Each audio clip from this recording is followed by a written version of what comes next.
Thank you very much, Radhika. Welcome.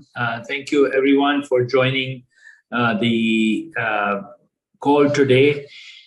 Good afternoon and very warm welcome to all of you. Thank you very much for joining us today. We sincerely hope that you and your families are safe at these very difficult times. 2020 was certainly a challenging year for each one of us and the world economy as a whole. Despite being incredibly tough year, UPL has shown unprecedented growth by continuously transforming and innovating and adapting to constantly changing situation as best it can. We have had a good year overall. We delivered strong operational and financial performance despite the challenges thrown to us. We began the year with the news of a new unknown virus that spread across the world and endangered lives. We saw the situation for what it was, a shock to the global economic system. It was clear that it was going to present a challenge to the health system, supply chain, and end markets everywhere. One of our core values is always human. And recognizing the need of the UPL's COVID response team began work in March 2020.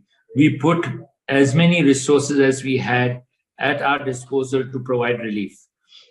Our crop spraying machines were used by frontline providers immediately to help sanitize 700 plus public spaces using 5.4 million liters of disinfectant solution that were manufactured to combat the spread of the virus.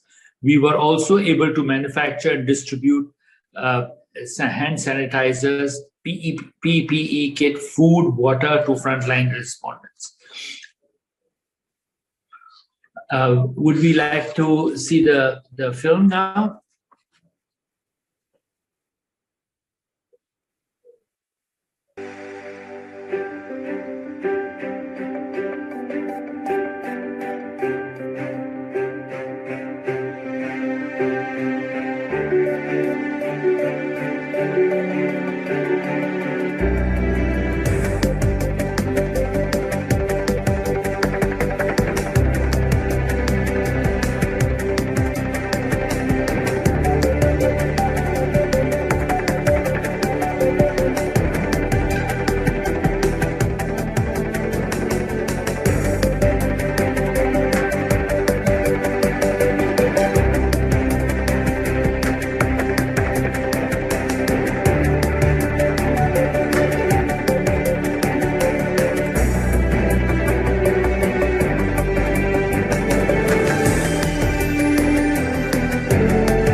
Thank you.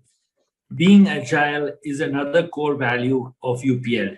We have lived up to our being a pioneer in ideating the conversion of captive nitrogen plants to produce oxygen to support the unprecedented demand from hospitals. Within 72 hours of the second wave hitting India, we mobilized our resources to convert 4 nitrogen plants to oxygen and install them at 4 hospitals. We have 6 running today. We have also shared the detail with 100 plus industry players and institutions to help them to make similar conversions where they were having similar equipments. We continue to do our bit to bolster the COVID care capabilities across the world. Here is a small, we have already seen the video. UPL is growing and improving its model to best meet the global challenges of feeding the world. This can be achieved by driving sustainability in agriculture. By being innovative and partnering with innovative companies and institutions, we call this open ag.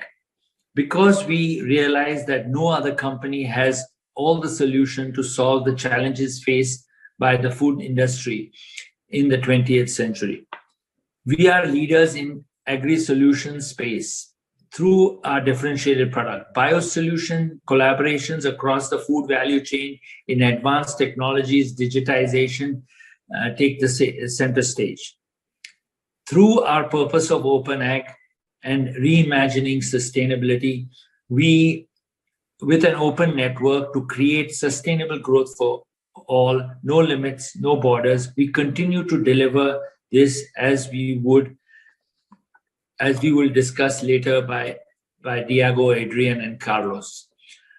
Our stated mission is we want to change the game to make every food product more sustainable.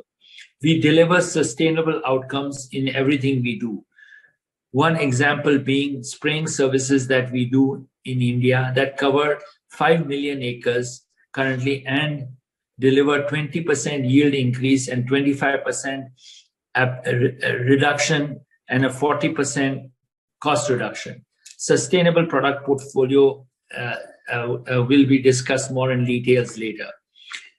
In ending this on a positive note, I would like to reiterate that we have created, and what we are most proud of, not just that we have created the 5th largest company in our sector, but we have the #1 portfolio for biosolutions, and that we hold the top ESG ranking in our sector according to the leading rating agencies Sustainalytics. We also delivered a whopping 21% 5-year annual growth rate and 26% 5-year EBITDA growth rate compared to the market growth of 4 to 5%. We are a #1 supplier for products in 8 countries: India, Mexico, Costa Rica, Colombia, Mozambique, Cuba, Cameroon, Ivory Coast, and we will be #1 player in Chile in this year. Also, although he needs no introduction, I would like to welcome Carlos Pellicer as the new CEO. Carlos has been a key architect to UPL's integration of Arista. He originally joined UPL with the acquisition of DVA in Brazil and played a strategic role in creating a strong global position for UPL. I would like to thank Diego, who has served as UPL COO for the last 2 years and played a key role in Arista integration with UPL and delivered an outstanding performance in a tough market environment and helped UPL march towards sustainable agriculture. In conclusion, how companies respond to challenges is what defines them. We at UPL have made it our mission to reimagine sustainability in everything we do. It forms the basis for every project we start, every process we design, and every business we launch. I am optimistic about the next 10 years. The world is going to reimagine sustainability in agriculture. We at UPL intend to be the heart of the solution. I have a total confidence we will be there. With an ever-expanding portfolio of differentiated sustainable products, our deep research and development pipeline of innovative projects and cutting-edge digital team, building a new digital service offering for farmers, with the future of UPL is brighter than ever.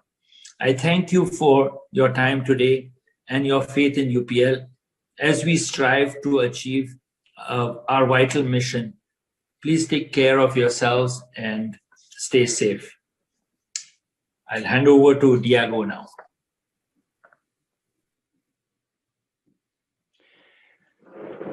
Thank you, Jay. Thank you for your trust this 2 years, and also thank you to my team for the last 2 and 4 years also with Arista. It has been an incredible privilege to be able to serve in this position. And I'm with Carlos, passing the baton to Carlos. I am more than certain that the wheel is in the right hand, and I wish Carlos also the best. Let's maybe talk a bit about the year, and then Carlos is going to take forward to discuss about the strategy moving forward. For many of us, this has been the most unusual and challenging market environment in our careers. COVID has turned literally everything upside down. Not only it has cost a terrible toll on human life, but it also put the sustainability of our food systems under an incredible test.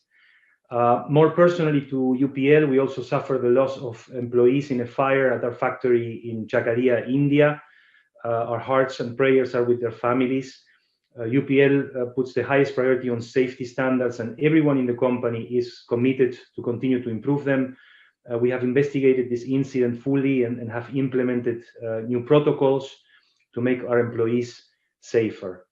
Our employees and our team in UPL is strong, and we all together have managed, despite these challenges, to make sure that we help farmers around the world to grow crops and to prevent that the COVID tragedy becomes also a food crisis. We are all very proud about that. It is therefore quite remarkable that our UPL team has been able to deliver such a great performance, a great business performance in a challenging year like this one. We have outgrown the market and most of our competitors. On the back of a strong Q4, we finished the full year growing revenues by 8%. We did this despite significant currency headwinds from a weak Brazilian real. So what drove this revenue growth? The launch of new products, I would say, first of all. We continue also to cross-sell the legacy portfolios from UPL and Arista. And we are selling complete solutions now instead of single products. So you will hear more about that during this presentation. We're also very pleased to have managed to increase our margins by 46 basic points in an environment that is marked by inflation and currency headwinds. This is particularly a great achievement in a year like this. Our teams have done this by increasing their focus on higher margin differentiated products, by implementing cost synergies, especially in production, and by increasing prices for selected products. All this together with the stringent focus on fixed cost management led to a significant EBITDA growth of 15%. So moving to the next slide, I want to share a little more detail about our regional results. We're seeing a growth in every region, led by India with a 22%. India growth is due largely to our expanding portfolio in key crops like rice and cotton, but also thanks to our application service offer.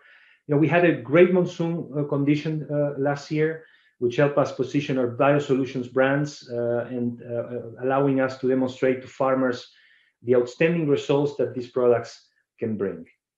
In Latin America, we continue to suffer from significant currency devaluation, especially in Brazil, but nevertheless, we were able to outperform the market and grow our business by 8%. This is in part due to the progress made with our sucking pest and fungicide resistance management platforms for soybeans in Brazil. We now have the portfolio that we need to be the leader in LATAM, and believe me that we are working on that every day. In North America, we were impacted by supply constraints in Q4 for some of our herbicide products. Still, we've been able to improve margins here too by increasing sales of differentiated solutions and ramping up glufosinate sales. Some of these supply constraints, we still have orders. We have the orders on hand and will be delivered in this months, but we have to basically suffer from these constraints in the last quarter. Well, the European Commission continues to eliminate active ingredients based on regulatory reviews. We are taking steps to remain a net winner in this trend. As you can see, we managed to achieve a significant growth this year by shifting our portfolio focus to more environmentally friendly products and supporting new product launches such as Argos, which is our biological solution, a part of our anti-sprout platform for potatoes. Argos, which is applied in conjunction with Fasor, delivered significant sales last year, and you can see the results of these efforts with strong 12% growth across the region. In Asia, we achieved double-digit growth, especially in Southeast Asia and China. Our investments in expanding our go-to-market in China are paying off. Here, also the acquisition that we made last year of YOLO has helped us significantly to expand our portfolio and our presence. And I want to use also this chance to thank all the UPL teams across the world for this outstanding performance. Really, our thanks goes to them. Moving to the next slide. UPL has been a story of consistent and reliable growth with 21% CAGR over the last 5 years. And during that time, we have been on a journey really to transforming from a reliable product supplier, as we call it, to with a portfolio of predominantly post-patent products, to a smart farming partner.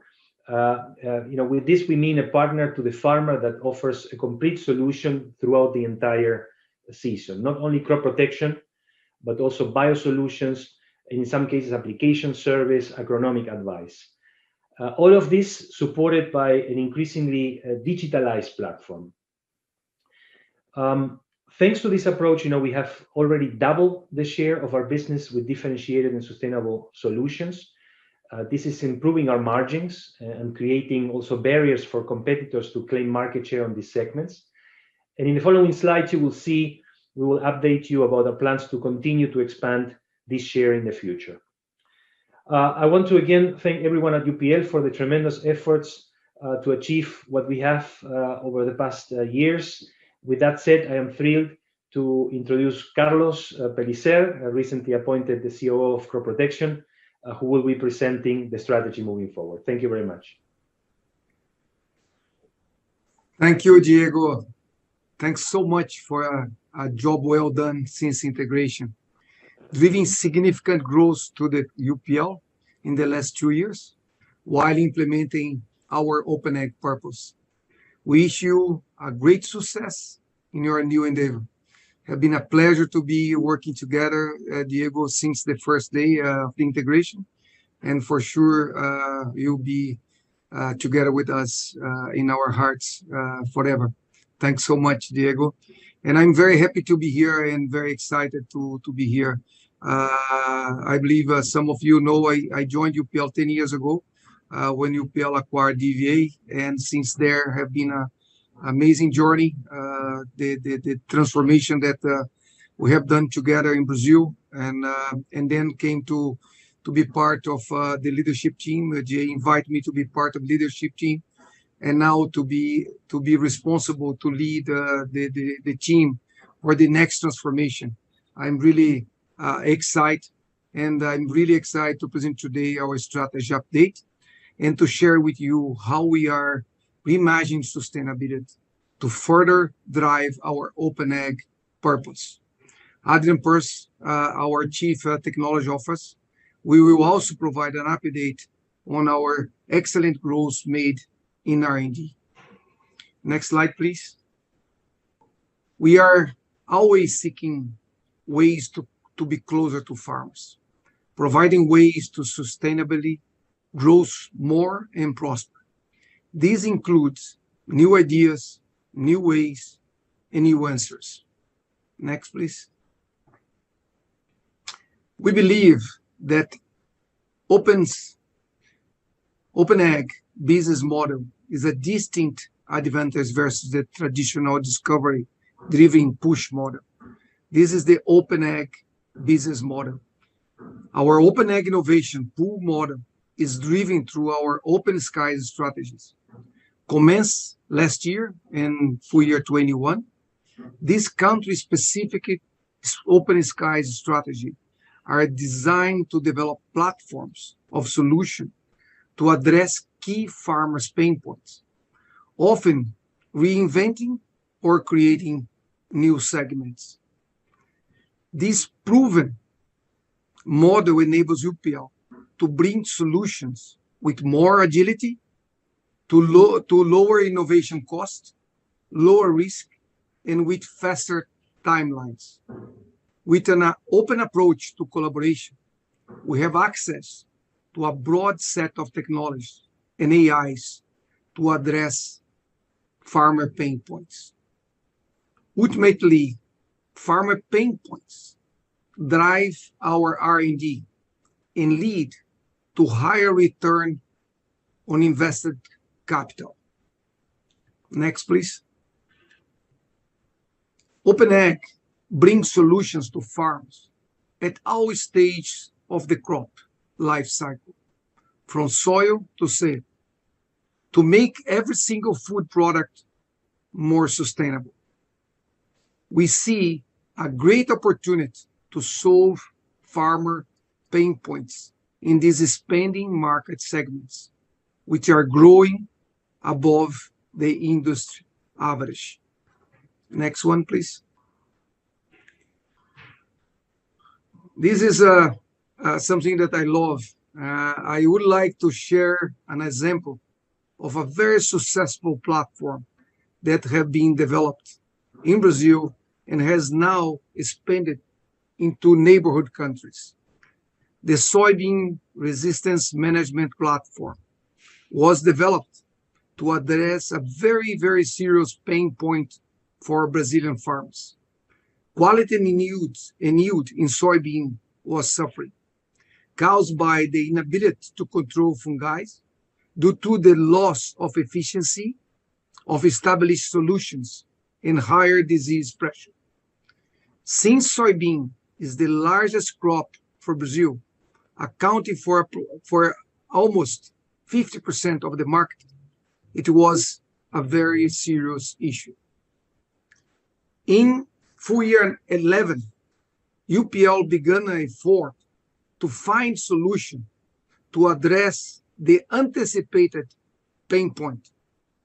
By 2014 full year, we already had an innovation solution in that market, demonstrating tremendous agility. The launch of UniZeb Gold, a resistance management tool, a completely new protectant segment have been created. Since then, other solutions have been developed, focusing on complementary, disruptive, unique, and patent solutions. 4 years from our initial launch of UniZeb Gold, patent UniZeb Glory was launched, followed by Tridium and Trizima. This year, in 2021, we are very excited to launch the patent-pending product, Evolution, highly effective against leaf spot and soybean rust. Our OpenAg innovation engine did not stop there. In full year 2024, we are planning to launch our first formulation of the patent fluindapyr, our Fluaris. Next, please. As new solutions have been brought into the market with complementary benefits to address the pain point, our total available market has grown. When we start with the UniZeb Gold in 2014, our total available market was estimated at $0.8 billion.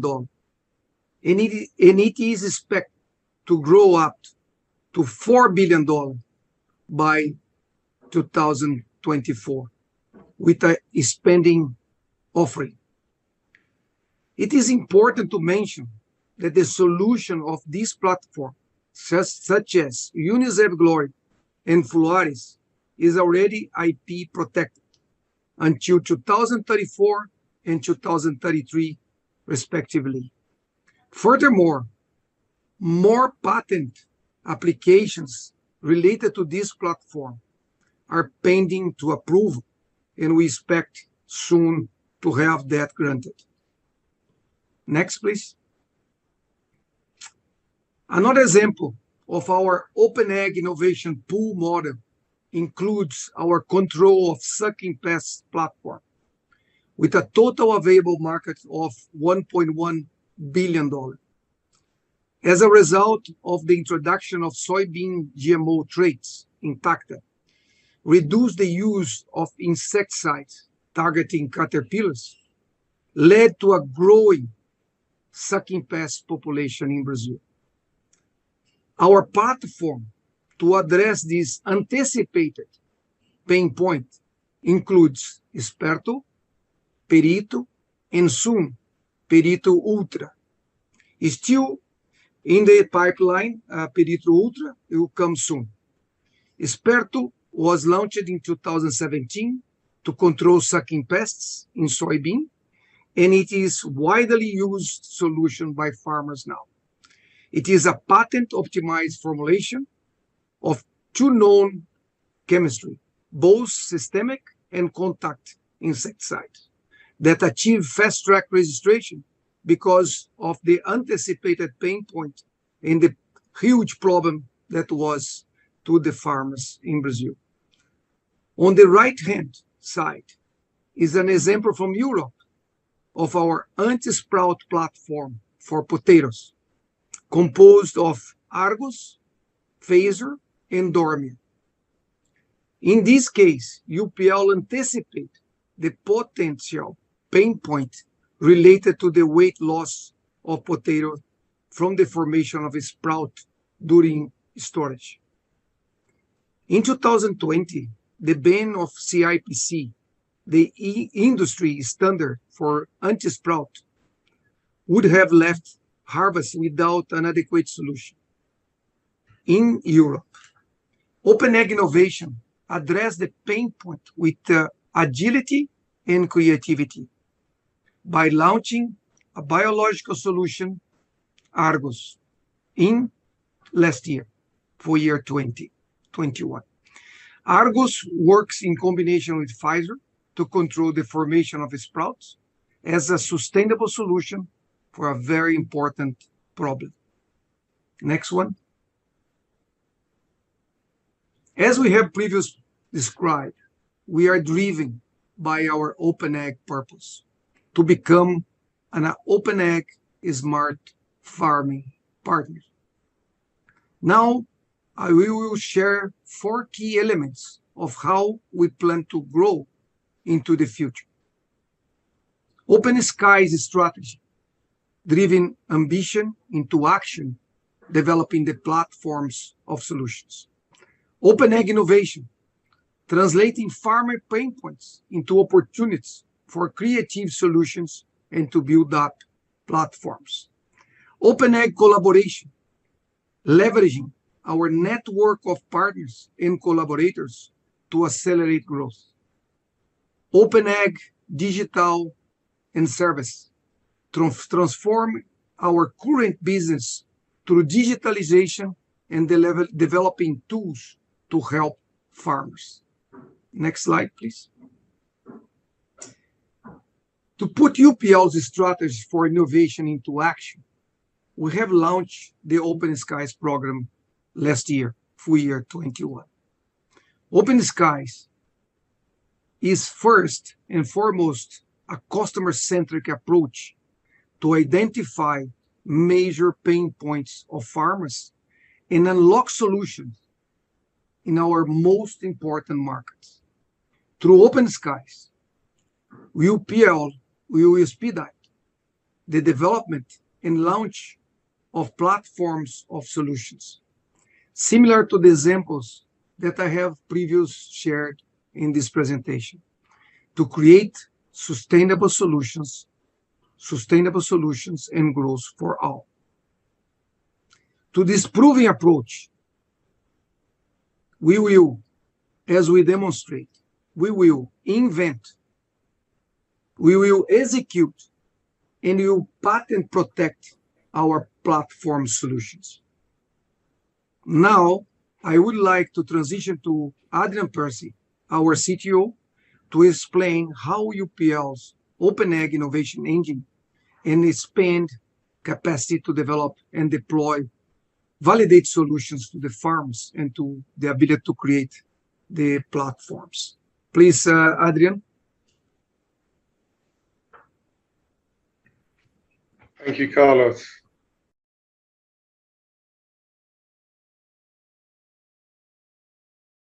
Thank you, Carlos, and hello, everybody. Today, I'm going to share with you how our R&D organization is supporting UPL's Open Ag purpose while reimagining sustainability. Now, as you know, sustainability is at the core of what we do at UPL. And from a R&D perspective, it's really exciting to have such strong support for developing new technologies. UPL is truly interested in upending the traditional assumptions of what's possible in agriculture. And we're doing that not only through internal research and innovation, but through partnerships and an open network of collaborations. Next slide. Now, our R&D mission is built on addressing key farmer pain points, as you heard from Carlos. These are the 4 pillars which drive our R&D strategy. First of all, innovating within the universe of proven technologies, then using deep market insights to create needed solutions to farmer pain points, using collaborations and networks to broaden UPL's access to technological solutions, and finally, effectively deploying capital to manage risks and maximize returns. Now, Open Ag innovation is leading to a lot of opportunities, and at the current time, we have already under evaluation 103 new technologies, and we're working with 78 external partners. Now, Open Ag innovation means that UPL is seen as a powerful potential partner by many innovative startups bringing novel and disruptive technologies to our industry. We're working with these partners on unique projects that are truly in the forefront of agriculture, such as enhancing molecular activity to overcome resistance issues and developing biological-inspired molecules to support environmentally friendly biocontrol.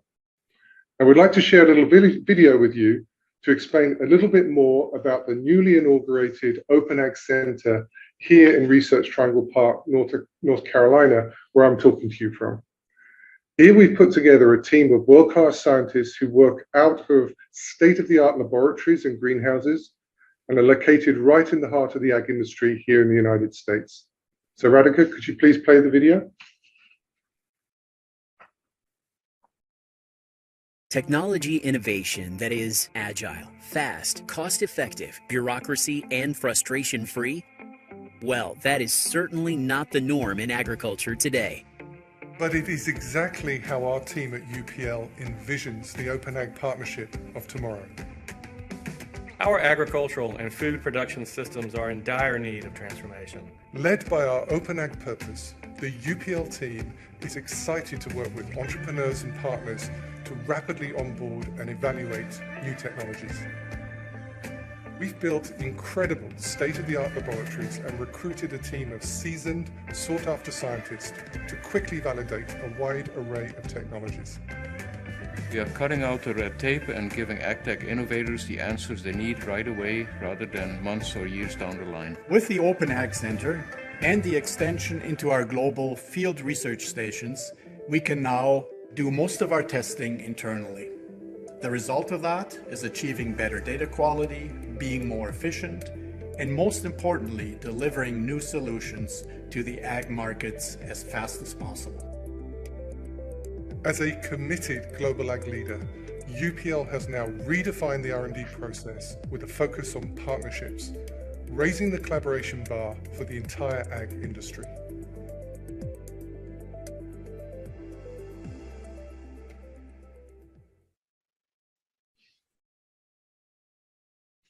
And we'll move on to the next slide.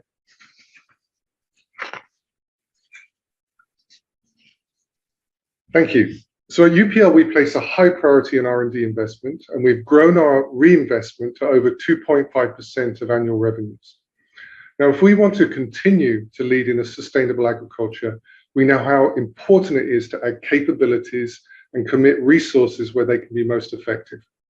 We now have a network of more than 20 R&D facilities around the world, supported by more than 750 R&D employees, and have ambitious plans for even further expansion to support Open Ag innovation. Now, one of the priorities in the near term is growing our network of field research stations around the world. We have 2 opening this year and 2 more planned for the coming year. In addition to the Open Ag Center, last year we launched a 25,000 hectare Open Ag farm in Brazil, a very innovative concept to support research and development on cutting edge trends in plant health and sustainability. Next slide. The Open Ag Farm is truly an innovative approach to connecting R&D to large-scale farming on this massive 25,000 hectare farmland. And by farming at scale, we can live the farmer pain points that we're actually looking to solve. Now, through that experience, we can create and validate the amazing groundbreaking solutions that are making agriculture more prosperous and sustainable. The Open Ag Farm is a great example of the convergence of Open Ag innovation and Open Ag collaboration. And let's see another video, please.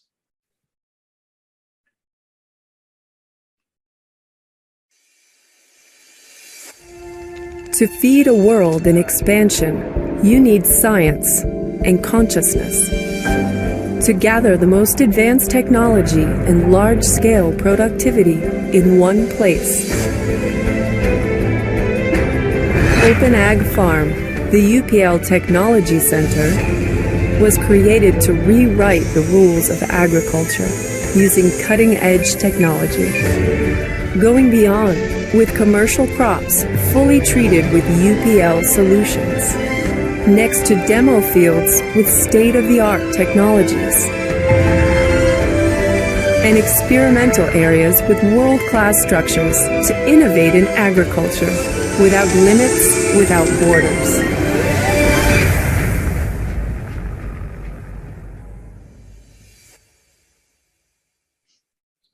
Great, thank you. If we'll move to the next slide. Okay, thank you. So this is what we can share with you about the Open Ag innovation pipeline. Now, on the left, you can see that our innovation rate has been at 20.8% for the last 2 years, but is set to grow to 21.8% this year. This is on track thanks in part to the launch of Evolution, which Carlos described earlier. And we've seen a nice increase in our peak pipeline value to over $4.5 billion. This improvement over the last year comes as a result of increasing projects, partnerships, and go-to-market strategies. We can also see a promising $2.5 billion in risk-adjusted revenue that will contribute to the business in the next 5 years. Furthermore, we can see the proof of UPL's strategic plan to transform its portfolio. Diego showed us how we have transitioned from 14% differentiated and sustainable solutions to 29% in 5 years. With our current pipeline containing 80% of the projected revenue on the higher value added portfolio segments, we envisage that this will be the single greatest driver enabling us to move to a 50-50 company. Next slide. And here are 2 more examples of innovation that highlight the pipeline potential in soil and seed health, a particularly fast-growing, high-margin segment. First, flupiramide is a systemic insecticide that controls key pests in multiple crops when applied both as a seed treatment or in furrow.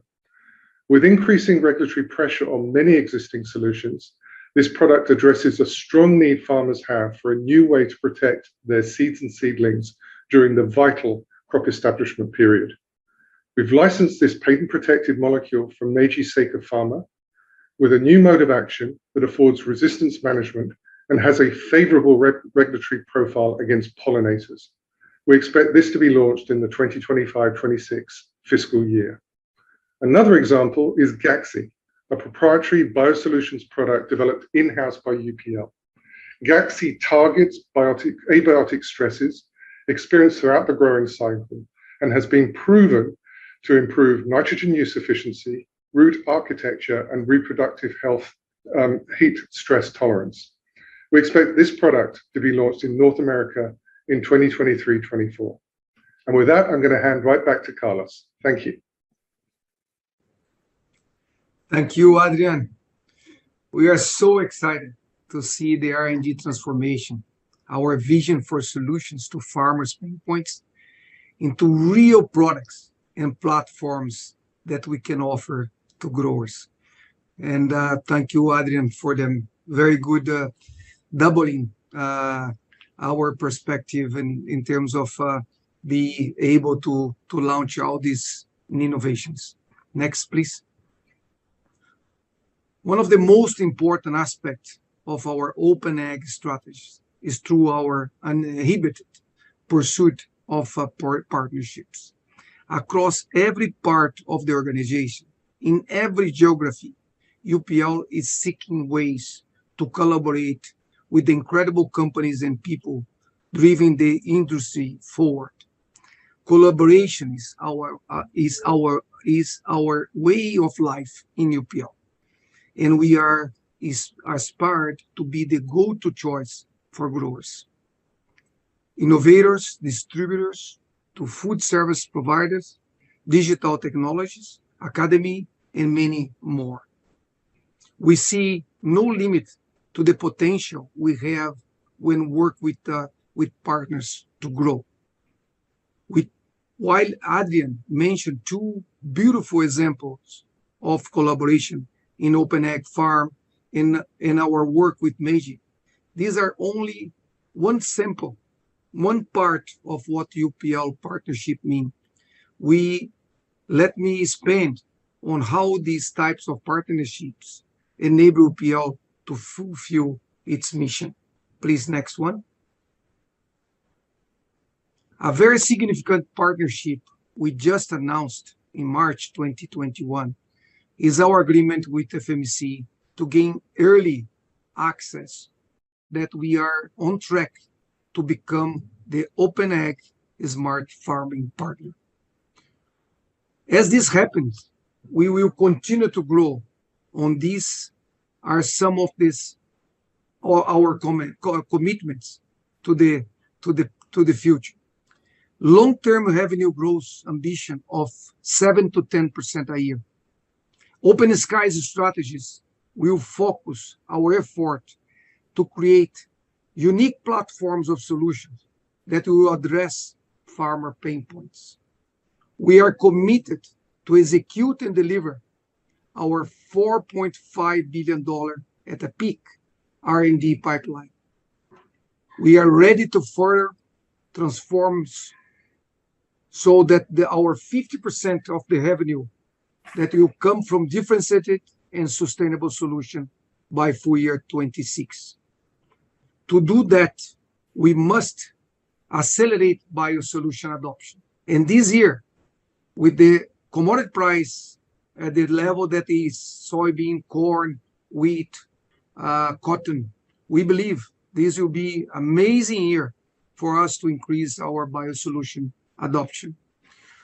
Use a customer-centric approach to create new biological solutions and continue to expand our ProNutiva offerings.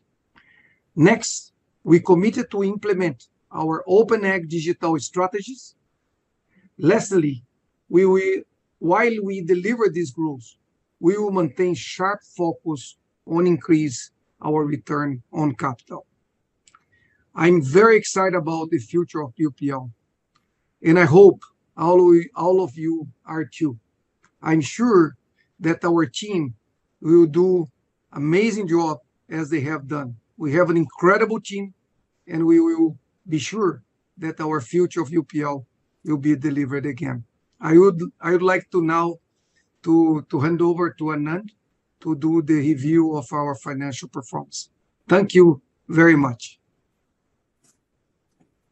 Thanks, Carlos.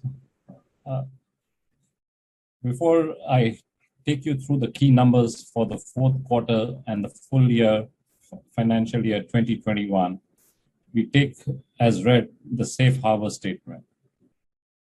As was earlier mentioned by Jay and other members, financial year 2021 was a tough year due to the COVID pandemic.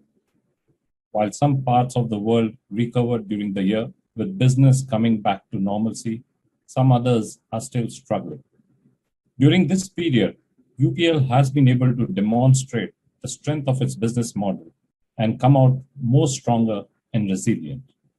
I'm proud to say that all our teams are taking the challenge head on and are truly demonstrating agility by enabling delivery of our commitments, both in terms of revenue and EBITDA, and also helping in reducing the net debt in this tough environment.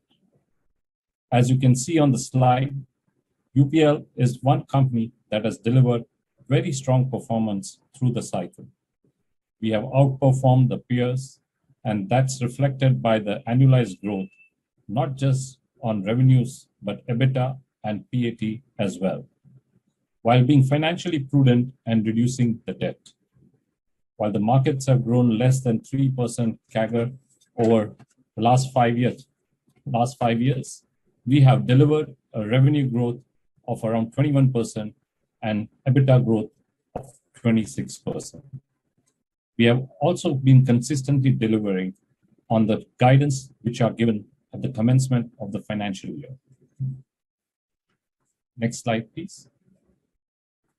As you are aware, the fourth quarter is the strongest of all for UPL, and it added the momentum to growth in revenue and EBITDA at the back of strong demand and excellent or probably all-time high crop prices.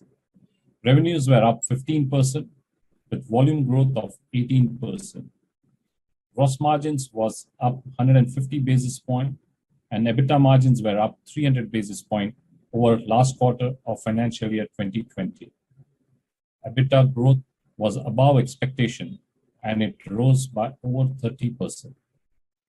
This was due to favorable mix with high margin differentiated and sustainable solutions and synergies which have been achieved well above the stated target, and also despite partially offset by the higher fixed costs. So we continue to deliver both in terms of better margins as well as in terms of better EBITDA. Exceptional items for the quarter was an expense of about 81 crores, mainly on account of the shutting down of our Rotterdam plant and the unfortunate incident at Jagadia. The net profit for the quarter stood at 1,065 crores. Next slide, please.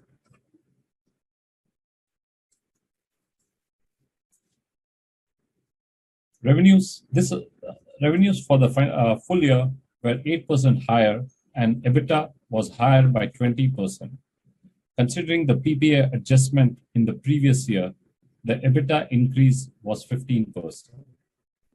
Here in this slide, we are comparing with the reported numbers, and therefore, based on the reported numbers, the EBITDA is higher by 20%. Fixed costs during the year was higher mainly due to higher employee costs that were created as a part of our transformation to bring in smart farming partners, as has been mentioned by Jai and Carlos. Exceptional items for the year was an expense of 238 crores, primarily on account of Rotterdam closure and planned employee redundancies. This was part of the integration initiative which we started 2 years back at the time of acquisition of Arysta. The net profit for the year was at rupees 2872 crores and thereby delivering an EPS of 36.42 per share, up 57% against that of the previous year. I this time have put a next slide, please. I've provided an additional slide this time on breakdown on the finance cost. As you would see on the slide, we lowered the interest costs both during the quarter and for the full financial year 2021. However, the finance charges have gone up during the quarter and full year only on account of exceptional one-time costs, which were $35 million that have been incurred due to prepayment of bonds and loans. Overall, the result of our debt management efforts can be seen in the lower interest costs, and this lower interest costs will continue in this coming year too. On working capital, in line with the seasonality of business, where working capital releases in Q4 net working capital days stood at 71 days, lower by 9 days compared to last year. The payables for the quarter increased by 12 days, while inventories increased by 9 days and receivables were reduced by 5 days. This is better than our guidance that we had given at the beginning of the year. Next slide, please. Here we have put up a summarized cash flow. During the year, we generated a strong 4,506 crores cash from business, almost 50% of our, which represents almost 50% of our EBITDA. Against this, we had a financial and investing cash outflow of 6,406 crores, including the repayment of debt made during the year. During the year, we have brought down the gross debt to 23,774 crores as of 31st March 2021, a reduction of rupees 5,040 crores from that of the previous year.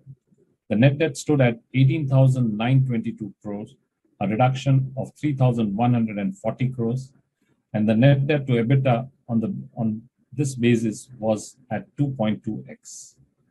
We maintain our commitment to maintain investment grade rating. While we continue to reduce gross and net debt, the lower than exceptional contribution margin and cash outflow on account of marginally higher capex and few bolt-on acquisitions led to a shortfall of about 700 crores in our net debt reduction. And in other words, we fell short. We had guided for a net debt to EBITDA of 2. We have ended up with a net debt to EBITDA of 2.2x.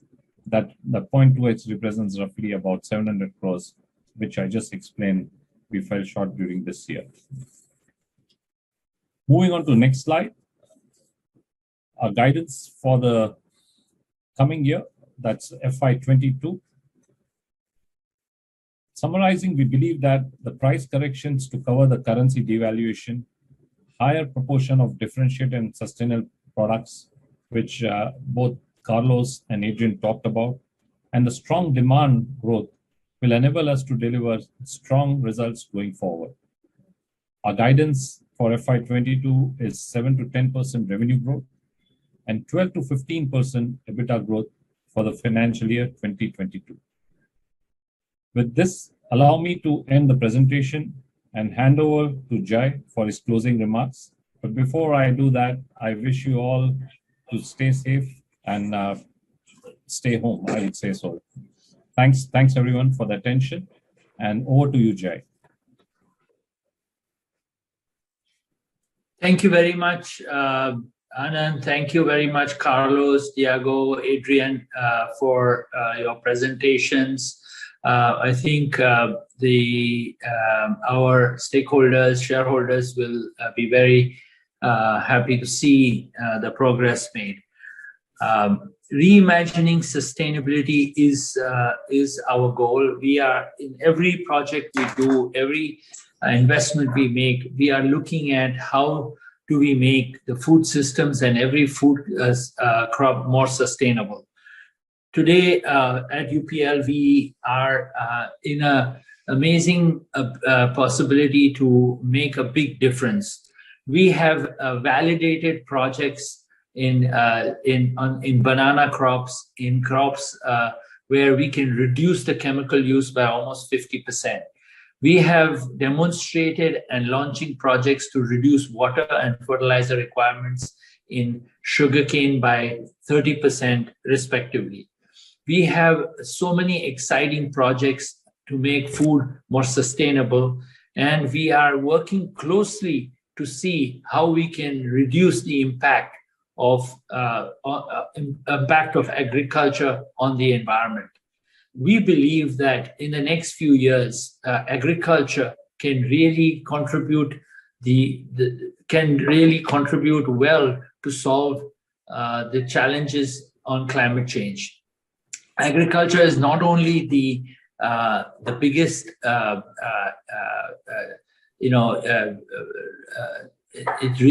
agriculture receives the most amount of damage because of climate change, and farmers face the highest amount of risk because of climate change. But changing practices in agriculture can actually reduce the carbon emissions in the world.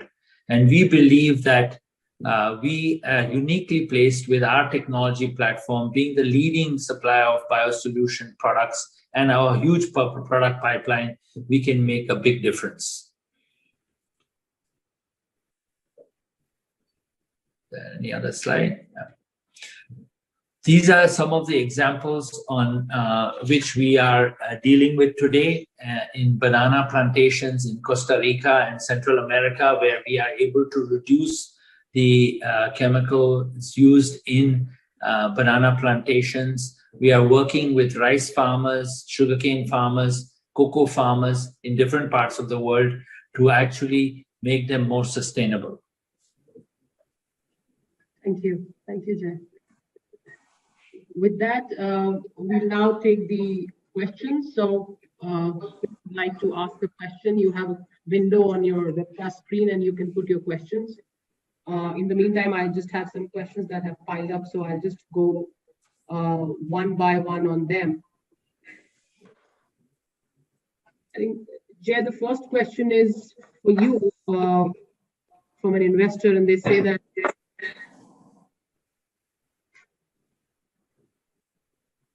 Radhika, if you can speak a bit louder, you're not audible. We lost you. Okay.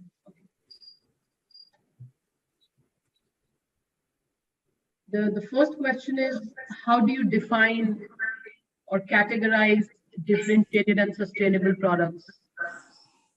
Radhika, I believe you need to repeat the questions because your line has been cut. The first question is that, how do you define the differentiated and sustainable solutions? Thank you. No, today, the agriculture and the challenges faced by farmers are huge. And sustainability is not a priority for a farmer. The biggest challenge for a farmer is to end the year with a profit than dealing with all the challenges he's facing. When you talk about sustainability, a sustainability project for a farmer is something which reduces his risk, which reduces his cost, and which improves the probability of him being profitable. UPL is completely focused on developing technologies which not only are better for the environment and sustainable, but also for the farmer's resilience, for the farmer's livelihood, to reduce risk. When we have products and technologies like Zeba, we see the impact it makes if there is a longer dry spell. And these, the amount of benefit they get because of germination and the benefits to germination help the farmer become more resilient. Not only that, it reduces the requirement of water and fertilizer for the farmer through the growing cycle. It also reduces fertilizer leaching in the groundwater, which is one of the biggest pollutants in the world.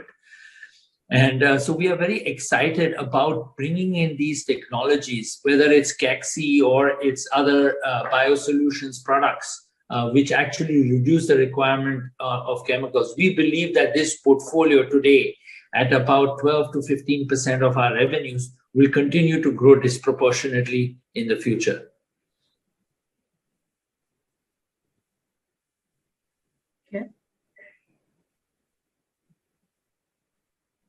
You're on a journey of becoming a product to a solutions company. How important it is to have a strong seeds franchise as well, and any numbers on how big the revenue from the solutions business will be for you? Today, thank you for that question. Today, we are piloting the solutions, the outcome-based solution business in about 1.5 million acres of land in India. And we are doing the same in different parts of the world, in Africa and in Central America, etc. These will become mainstream in the next 2-3 years, where I believe that substantial part of our revenues will come from outcome-based, pro nutiva type of projects, where we actually offer farmers solutions based on outcomes for them. I do not have exact numbers on that, but it will continue to grow much faster than the rest of the UPL business.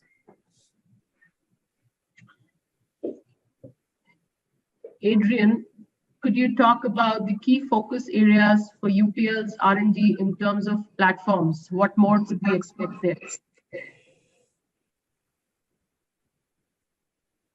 Yes, certainly. So as Carlos said, we are in the process of identifying pharma pain points from around the world, and that is the starting point for our R&D activities.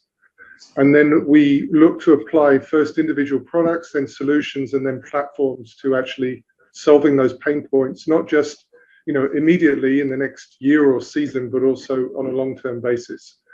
So there are a number that we're working on. I won't go through all of them, but Carlos already made, reference to some. For instance, looking at treatment of diseases, particularly Asian soybean rust, in geographies such as Brazil, where we are already very far along in launching a very extensive platform. We're also looking at different insect populations, sucking pests, or Lepidopteran as well.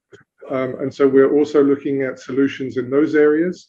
We're very intent on trying to solve for issues of resistance, whether they're in the herbicide area, the fungicide area, or the insecticide area. So that's another big area of focus. And maybe one more to mention is just in the soil health, which I did allude to. We believe that there is an enormous white space here to help farmers understand better how to improve their soil health over time, and to apply different products and solutions to help them do that. And so that's another area of focus that we hope and expect in the future to have a wide and broad range of products and solutions to help deal with. And Harika, just one compliment to Adrian here is the carbon sequestration platform. So we are working deeply on that, how we can design soil base, as Adrian explained, on the carbon sequestration side. That is a very important areas of focus for us.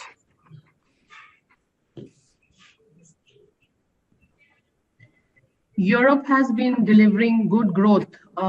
What should we be expecting from Europe? Will a similar kind of growth can be expected from Europe? And what are the areas? Harika, I would like to ask to Felix and to answer that question, please. Okay. For sure, in Europe, we are going to continue gain market share. The market in Europe is a market that is not growing or not growing significantly, but we are looking to the pain points of the farmers, as Carlos mentioned earlier. In the case of the new product Argos, last year was no longer in all the countries. We are going to have registration in new countries, so we are going to grow this product. And with the shift to bio that we are doing, we are going to do. I don't know if Jerome wants to. Jerome, do you want to complement any other point to Felix? Yes, thank you. As mentioned by Felix, yes, of course, we keep rolling out our new products. Also, we keep investing in our teams. So in some of the countries, the market share of UPL can still grow because we were underrepresented. Countries, big countries like Germany, we will keep investing in the team and growing our market share. Also, we are investing in people to create demand in biosolutions. So this is also a spear point for us, where we expect to be able to grow above the average market expectations. Sorry. Very good. And Felix, we have this Xanadu project to be launched this year in some countries, right? Yes. Xanadu is a new herbicide.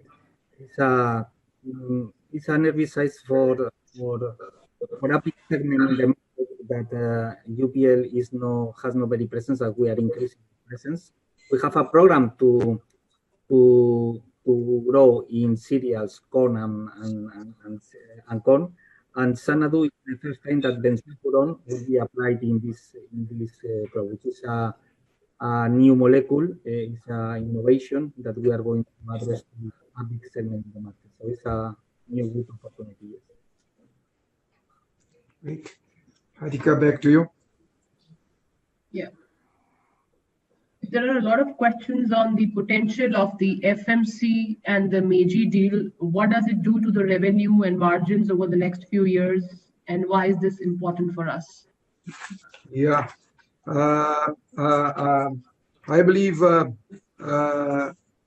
Vicente, can you talk a little bit about the FMC CTPR deal? This is a very important agreement that we have worked and we have closed. Can you talk a little bit about that perspective, please? Yeah, sure, Carlos. Thank you for the opportunity. As we have already presented, so CTPR and the flupirimine are two new AIs for us, right? Flupirimine is completely new, patent AI, and we are developing several formulations on the CTPR that will allow us to play even more in Asia in rice. And we grow also on seed treatment on both CTPR and flupirimine. So this will help us to increase our reach in the soil health, right? And also play on one of the questions that came up on the differentiated solutions. So this will help us to continue to develop new differentiated products, new products that will reach to the market, and patented product. That's most important, right? So both collaborations with Meiji and with FMC will increase and will help us to drive to the target to have at least 50% of our business coming from differentiated and sustainable solutions. Great, Vicente. And what is important to say, this will be the first year for us, right, Vicente? And we are looking to launch CTPR in Brazil, in Mexico, in South Africa, in Kenya, and in India during this full year 21-22. So it's these countries we will be already, the first launch will be happen this inside of this year. That's correct.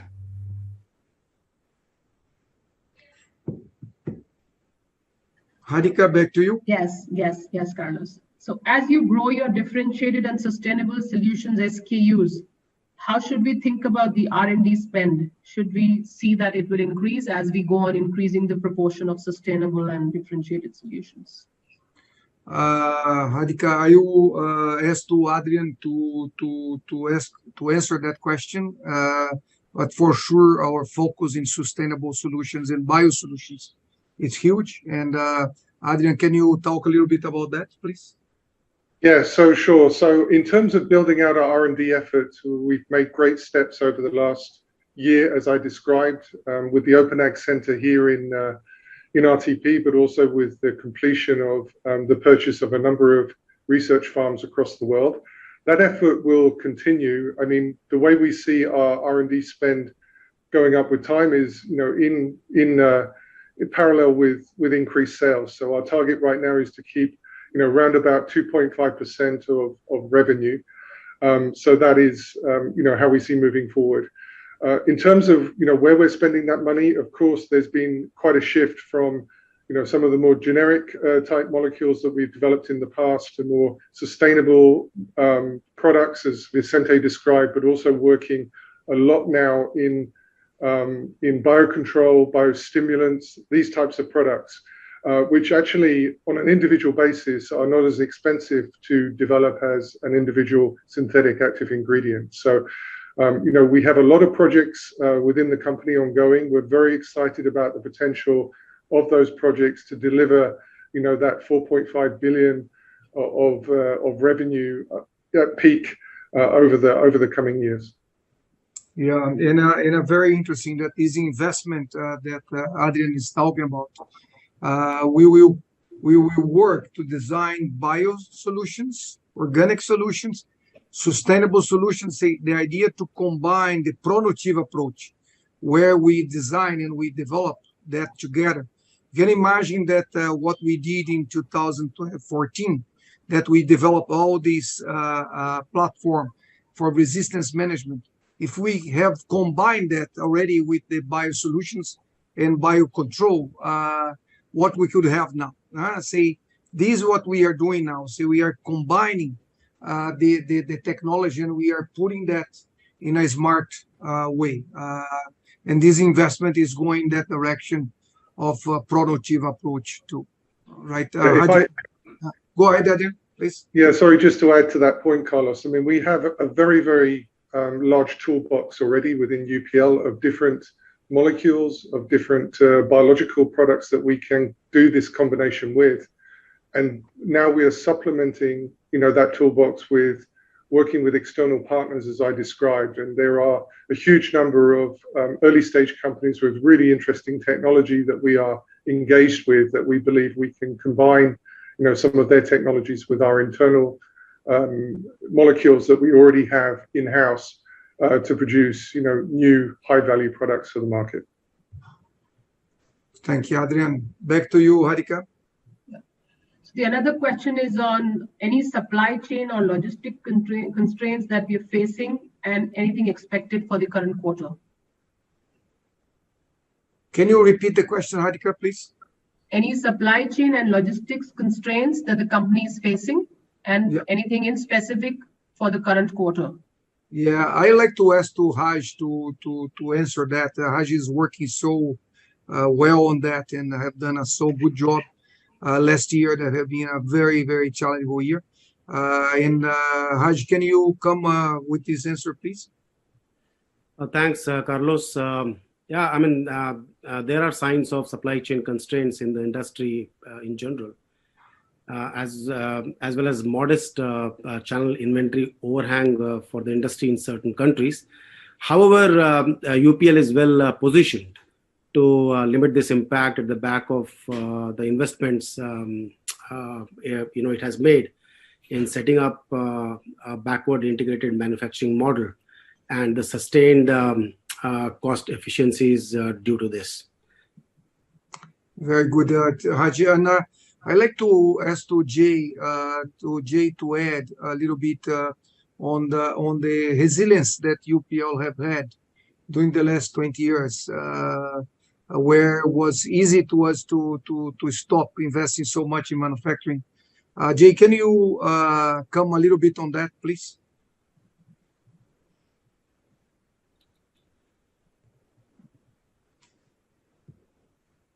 Jay? Unmute and my camera. Yeah. No, I think, supply chain constraints are two-ended challenges. In a difficult year, like last year, we had supply chain constraints on anticipating what kind of demand there will be, which crop prices will be there, where the farmers will be investing, not investing, and how do we divert our resources in areas which were going to continue to grow and which farmers were going to be more profitable. In a year like this, where you're seeing a huge uptake in growth in value for crops, I believe farmers across the field crops across the world are going to overinvest and aim to get maximum yield. So the challenge comes from a different viewpoint. I believe that the demand for this year will be very, very strong.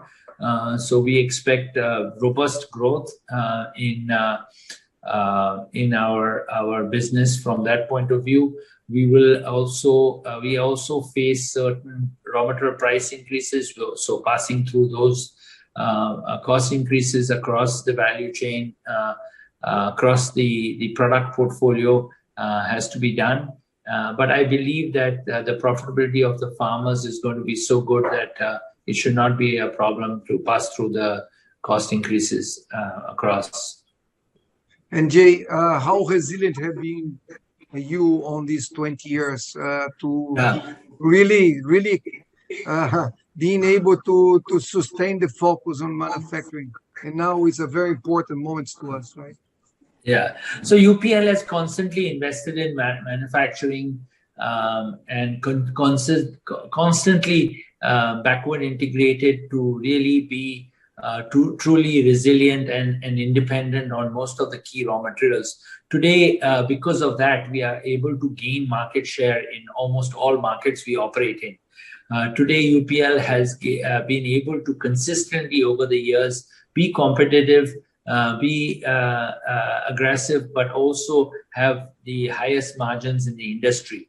This has actually been because we have constantly invested in manufacturing, reinvented our cost position, reinvested a lot of money in backward integration, and this gives us much more resilient growth trajectory, and we can predict a lot more growth, and we can control a lot more of our costs than if we had not done this. So we feel quite confident that where we are today is a very, very strong position. Very good, Ajay. Thank you. And I just want to come back to Raj. Raj, taking consideration this question to relate the supply chain issues, I believe it's something that is disrupting many parts of the industry. And what we are seeing, what we are doing to protect our team in the factories to be able to manage this COVID time. Can you come with that, please?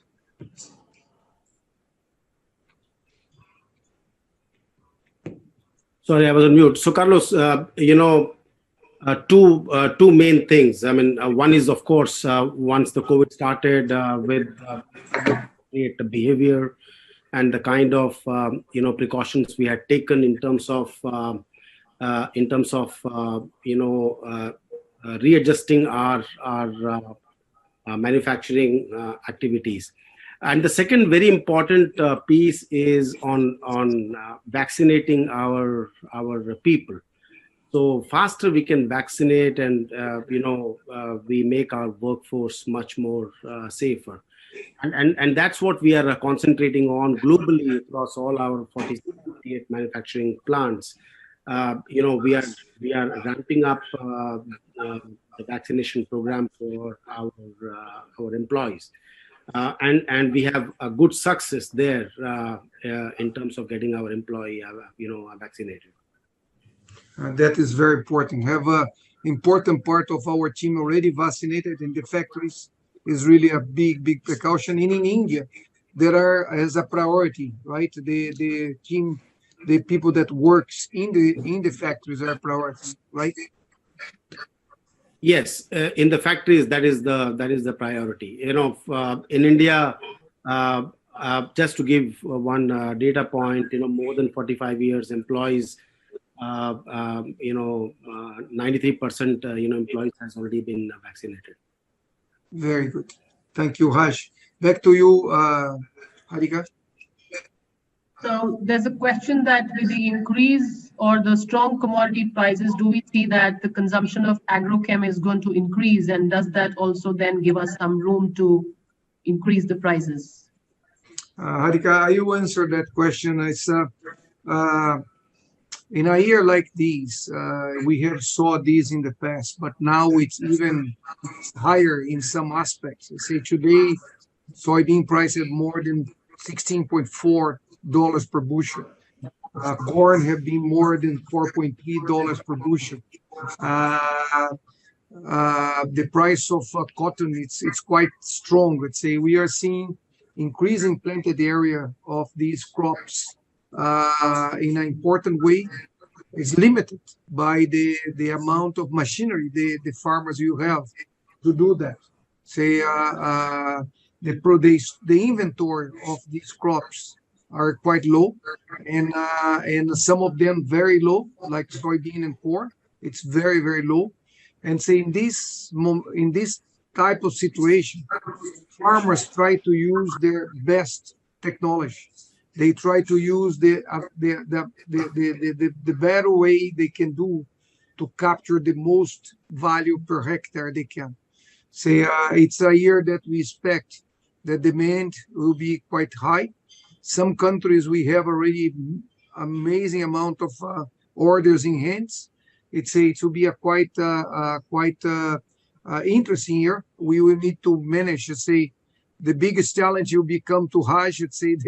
The demand will be quite high, and I believe it will be a amazing year for our biostimulant area, because our biostimulant products, they delivered increased yield to the farms.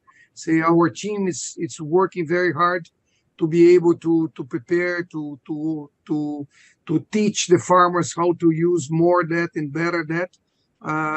And we believe that our biostimulants will be an important growth this year. And our platforms, it will be another ones that will be growing quite fast now, because it's a really incredible price of the commodities, and we are expecting a quite interesting demand in the following months. And we are seeing what's happening in fertilizer, what's happening in machinery, and it's the same. It is happening and will happen to the crop protection part and biostimulant part. Radhika, back to you. What is the likely impact of the recent dry conditions in Brazil and US? I would like to give first to Craig to talk about the US. What is happening there? This cold weather at the beginning. This is one of the reasons that the soybean price is going up too. Can you talk a little bit about, Craig, about the weather situation in the US, please? Yeah, thanks, Radhika and Carlos. It is. We do certainly have areas that are on the drier side, but when you look at the California market, we're seeing some dry weather, and we're seeing some dry weather through parts of the Midwest on soybean. But I will comment that it's still relatively early in the season, so we're just putting the crops in now, and nobody would write off a crop at this time of year in the season. So we're waiting anxiously. At this point, growers are actively putting in their crop. It's coming out of the ground. So, I wouldn't be overly pessimistic at this point, but it is a little bit on the drier side. And we are seeing momentum because of that in things like our insecticide and miticide portfolio. We're starting to see that early, just to make sure that they're protecting the crop in those type of conditions. Very, very important, Craig. Thank you. I'd like to ask to Fabio to say to explain about Brazil. We know that Fabio have been a part now of the global team. He's coming to lead our bio solutions globally, and Rogério have taken the position as the CEO for Brazil. And as Rogério just started 2 days ago, I asked to Fabio to talk about Brazil. What is your view about this drought in Brazil? Fabio, please. Thank you, Carlos. Good morning, good afternoon, everyone. We have some areas in Cerrado regions that we have more or less 30 days without rain. But of course, that could lower the yield in the winter corn. But on the other hand, we have high prices for corn. As Carlos mentioned, it is the highest price in the last 8-9 years. And I think it's interesting to explain that these winter growers are also soybean growers. And so they just harvest a very nice season of soybean with high profitability. To give you an idea, in Brazil, the price of one bag, 60 kilos bag in Brazil, is higher than $30, and the break-even to produce is around $12 per bag. And so we have in Brazil very good perspectives for the next season, and we are expecting that the soybean area will increase 4%. That it means 1.5 million hectares additional, 1.5 million hectares more or less. And for corn as well, we expect that the corn area will increase 5%, which means more or less 1 million hectares, additional 1 million hectares.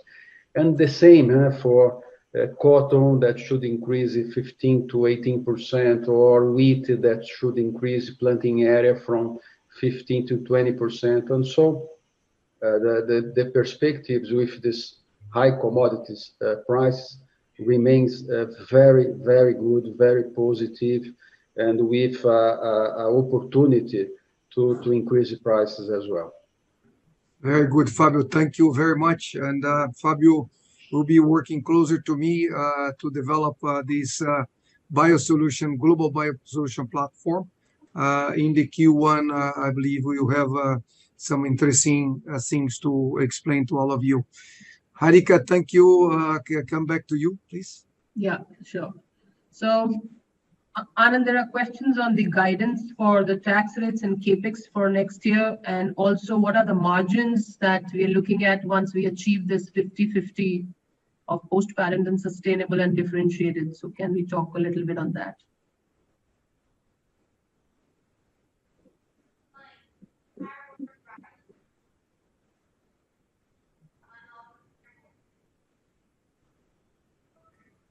Sure, Radhika. Sorry, I was on mute. No, so capex guidance is this year we will be looking at spending close to about 300 million. Last year was 275. Anywhere between 300 to 320 million is what we expect to spend this year on capex.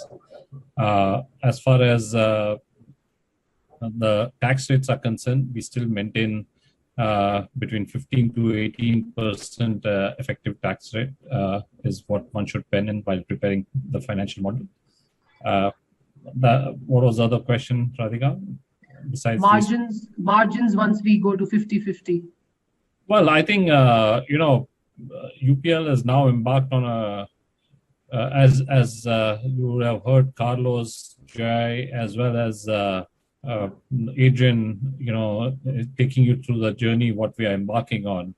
And with our current business model and our reach with the farmers and customers across the globe, and with the thrust on digitization, which we expect to bring in a lot more efficiency, as well as a much, much stronger and better connect with the farmers.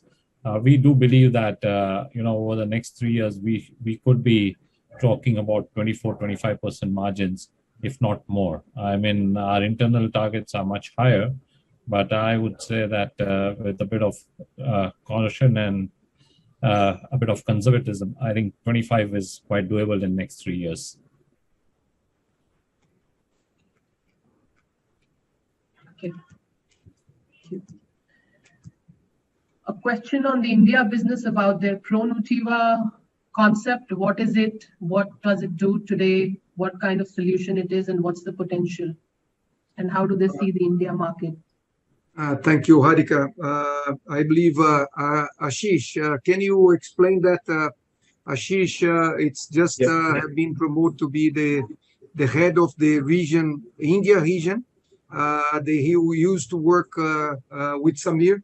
Samir is taking new lead as the new region that we have opened, that is Southeast Asia, Africa, Southeast Asian, Australia, New Zealand. And Ashish have been promoted to be the regional head. Ashish, please, can you explain about that, please? Yeah, thank you, Carlos. I think it's a good question. I think ProNutiva for us is more of an extension of the overall open ag philosophy. We believe we have one of the best, product portfolios with us in crop protection. This combined with our knowledge in nutrition and our global leadership position in nutrition, add to that in these current times, the importance of digitization. I think as compared to our competitors, we are way ahead in terms of digitization. Add to that the services that we are offering and the farm mechanization that Jai talked about. Put all this together in an entire community program, which basically helps a farmer to increase his quality and his productivity, which makes his life better and reduces the risk and increases the profitability. So I think all of these things put together essentially is a Pronativa program. This is something which is doing good for us, very, very good for communities, helping us connect with the farmers in a much, much bigger way. And adding to that, Ashish, the importance of in this Pronativa program, it is a piece of that too. That is the combining bio with chemical. Like say we work to make very sustainable solution to the farms. Say in the Pronativa approach, always it's their bio solutions with the normal crop protection, where we work very much to connect and to make the best program to the farmer to be able to do everything that what Ashish was saying, to improve quality, improve yield, and have a better and more resilient possibilities. And have grown a lot this last year in India, right, Ashish? Absolutely, it is a way of life, and a philosophy with which we are doing business in India. Very good. Samir, any point to add to that, Samir, please?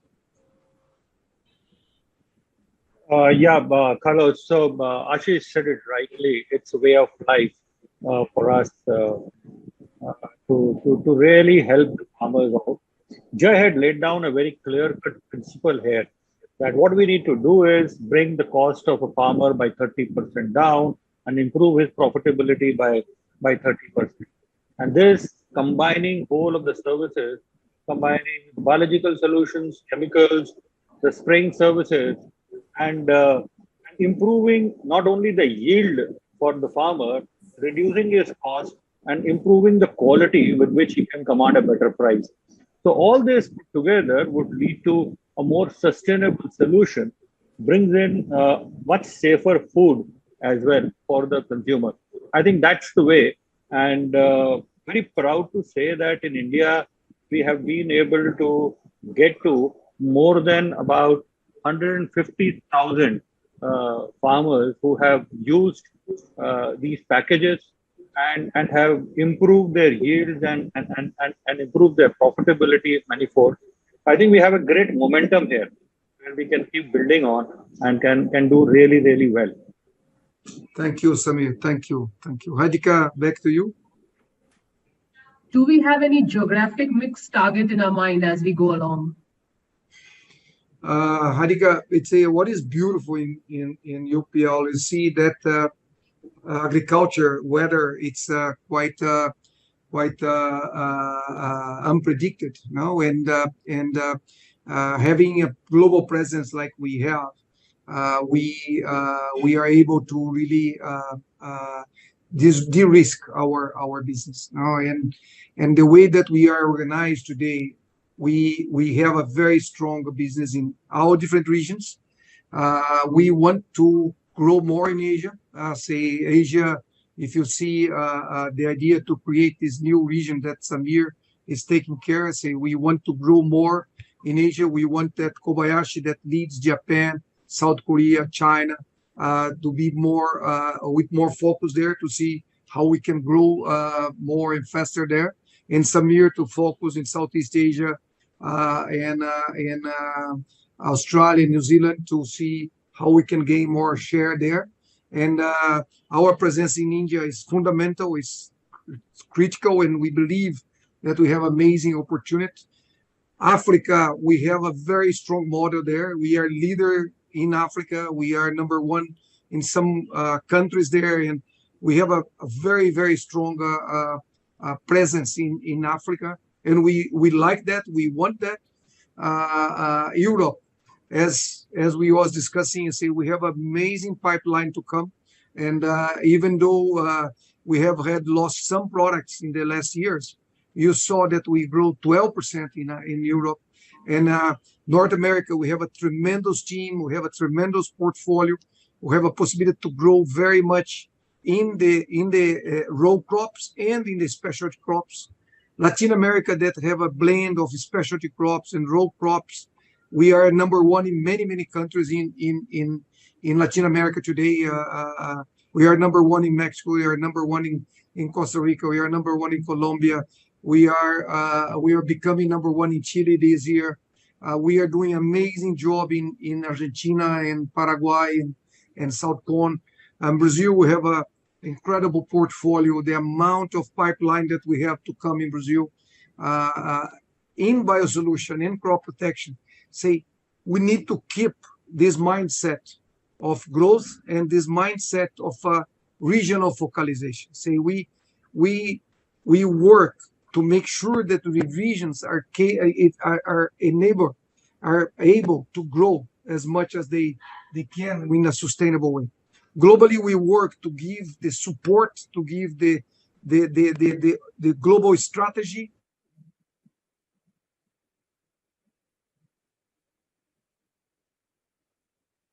Carlos, we've lost Carlos, I think.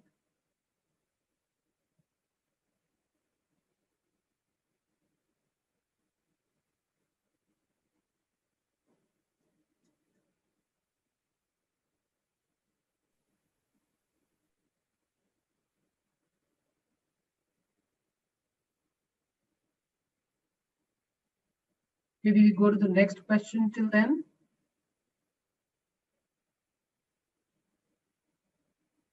Go ahead, Radhika. Yeah. So, Anand, there's a question on the sustainability-linked loan that we've done. What has been the usage of proceeds for that, and how much of the original acquisition loan is now outstanding? Thank you, Radhika. The sustainability loan which we have raised is purely to replace the existing acquisition loan. So it's the entire fund. We went out to raise 500 million, and the response was phenomenal, as this was probably the first sustainability loan out of India from an investment grade company, and all banks wanting, there's a mandate for them to take up assets on books, particularly those which are targeting sustainability. And therefore, we were actually pushed to accept another additional 250 million. So as of 31st March, we took 500 million, and in the second week of April, we took additional 250 million. The entire 750 million has gone to repay the existing acquisition loan. We have got the benefit of a reduction in our interest cost by 30 basis points. And also, if this loan is linked to our KPIs for reduction of use of water, reduction of effluent, and also the carbon footprint reduction. And if we deliver on these KPIs, we expect an additional 5 basis point reduction in the interest costs. Thank you. Over to you. Back to you, Radhika. Yeah, sure. Sorry, the connection have been dropped. Just to conclude that answer, we are focused in, let's say, we are working for each of the region to be able to express their maximum, and we want to grow in a sustainable way in all the different areas in different regions. But this is what gives us a lot of sustainability and a lot of de-risk of our company. Say we are working precisely focus in each of the regions. Back to you, Radhika. So there are a few questions on the Chagaria incident, Carlos, that, when are you expected to start the plant, and what has been the volumes and the revenue loss there? Radhika, thank you. I'd like to Raj to explain what is the momentum there and where we are. Please, Raj, can you lead that? Yeah. So Jagadia plant got restarted on 11th of April, and all the plants within Jagadia were operational from 14th of April, and therefore from 14th of April till today, the plants are running full steam and are delivering. So that's the current status. Thank you, Raj. Radhika, back to you. What kind of net debt reduction can we expect going forward? Anand, can you lead that, please? Yeah. Thanks, Radhika. Thanks, Carlos. So, we will certainly bring it down to below 2 levels. At the same time, we will keep evaluating opportunities for investment, be it towards our capex or be it towards our, any bolt-on acquisitions or any such thing, if need be. So to maintain the growth momentum. So currently, as we have always done, if you look at our track record, we continue, whenever we have surplus cash, we use it to repay the debt, or if the debts are low, then we have done buybacks in the past. So the intention is always to keep, I would say, shrinking the balance sheet, especially from a debt perspective. And if there's excess cash, and if we do not have avenues to deploy this excess cash, then we would return it to the shareholders either by way of dividend or by doing share buyback. So that's the stated objective as of now, or stated goal that we are working towards for debt reduction. Thank you, Radhika. Back to you. Sure.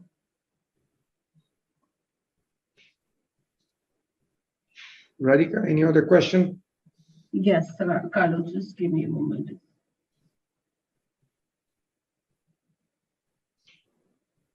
How is AI and digital technologies helping UPL and farmers? And how are we educating farmers with the correct tools and promoting the products? It's a very, very interesting question, Radhika, and I would like to ask to Vicente and Adrian to answer that. I start with Vicente, and then I will ask to Adrian to complement that. Vicente, please, can you explain a little bit what we are, how you see that, and what we are doing on that? Yeah, I think you've seen the videos that we have presented, and also Jay comment about the smart farming. So the solutions that we are bringing in several geographies in Africa, in Central America. So we are using digital to bring convenience to the growers, convenience to the customers, and efficiency to the business. So it's not only one thing that we are developing, but we are developing a set of initiatives. We are piloting in several geographies, like in Central America, in banana, in fruits in Chile, in apples, in Poland. So in India, scouting and weed identification. So we are using these as part of the sustainable solutions and the approach, as we have mentioned, of the Pronotiva. So it's bring convenience to the growers and bring efficiency to the business.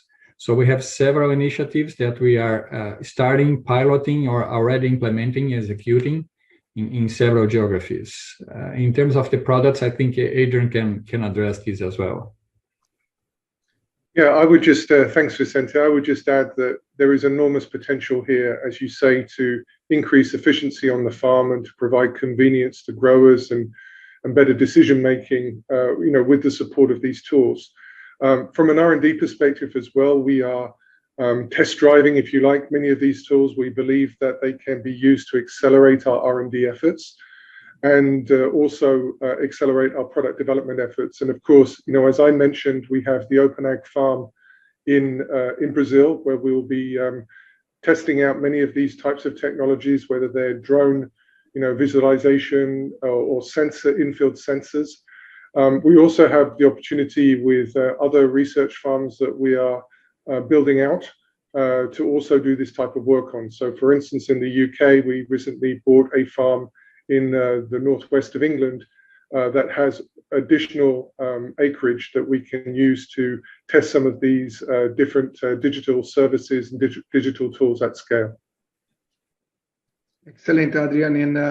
And the mapping that we have done and the implementations, the project is already running and in the field are incredible, and it's so many ones now. It's the amount of work that we are doing on that is quite huge, and we will continue to focus to develop the platform that can be combined in our platforms and combine in our solutions to each of the crops. We are in a good progress for that, and And I believe in the near future, we will see some activities on that too. Adhika, back to you. UPL has grown at a much higher rate in LATAM versus the peers over the last 3 to 5 years. Do we still see larger room for market share expansion in that region? Jagdish, can you answer that? I believe we believe that you can do even better. Jagdish, can you come to explain that for us? Yeah, thanks, Carlos. Thanks, Carlos. In case of LATAM, definitely in last 3 years, if you see, we have grown very strongly. Like Carlos shared, we have leadership position in many countries like Colombia, Mexico, Costa Rica. And we still think that there is a lot of scope to grow in LATAM because it's a land of opportunity, region of opportunity. And we are looking and we are working on towards this direction. And the basic reason is that our approach of the sustainability, where we are mixing the chemical and the bio solution and providing the solution to the farmer. Like one example is the pasaporte verde, is the Spanish word, but English, if you translate, is very in the same manner as the green passport, where farmer is using the solution of the UPL, where he can export the product to the Europe or US without any hesitation or without any residue issue. So there are many things we are doing, and we are sure that there's a lot of scope to grow, and we are committed and we are exploring more opportunities to grow, and definitely will deliver this. Thanks, Carlos. No, thank you so much. And I will ask to Rogério that just arrived. What is your vision about growth in Brazil? Because we are talking about Latam. Jagdish managed Latam, and Rogério, you are managing Brazil now. What is your vision about growth perspective in Brazil? Hi, everyone. Good morning, good afternoon.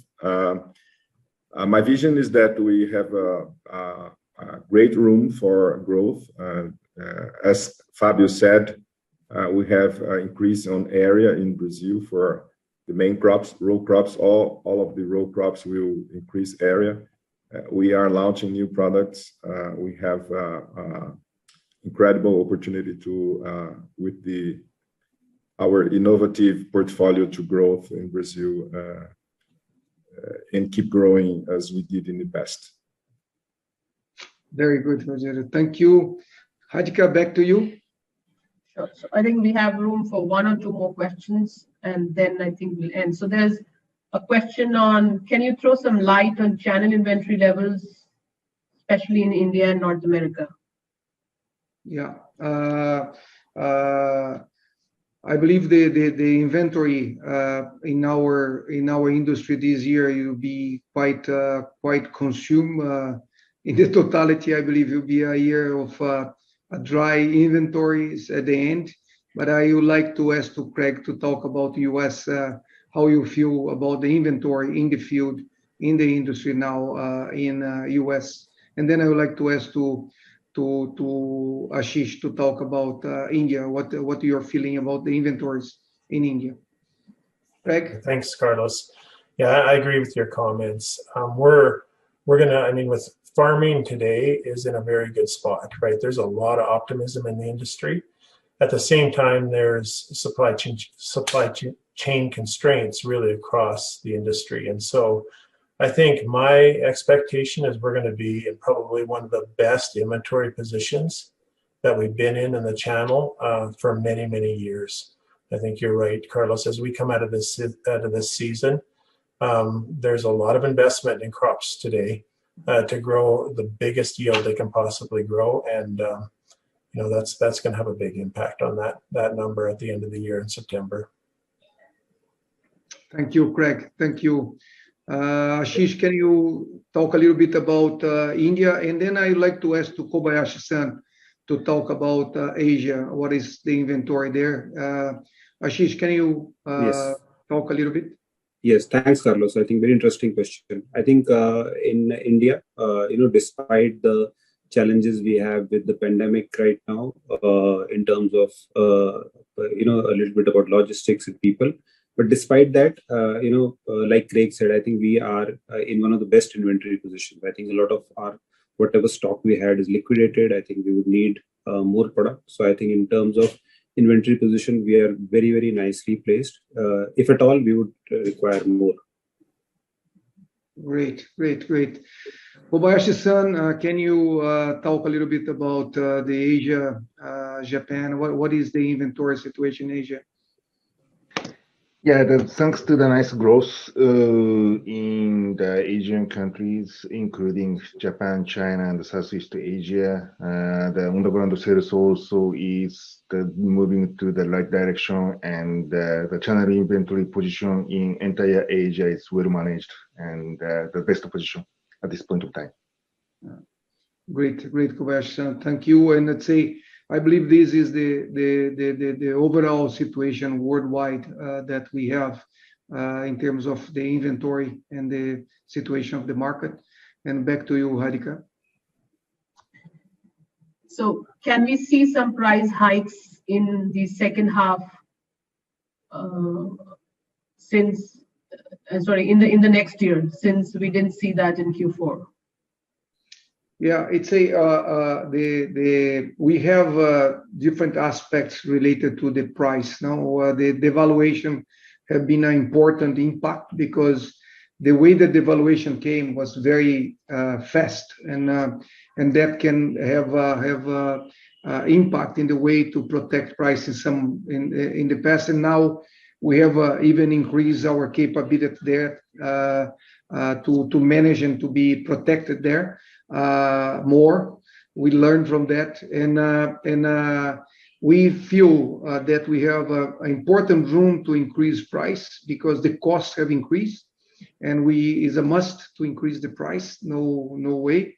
And we believe that it's at the time that is fair that we can recover our price because farmers are making good results. And is a right time to us to have our price in the fair value point, and we are working even on the right positioning of some products that we believe that is adding a quite important value. Let's say in the platforms, in the way that we have designed the platforms.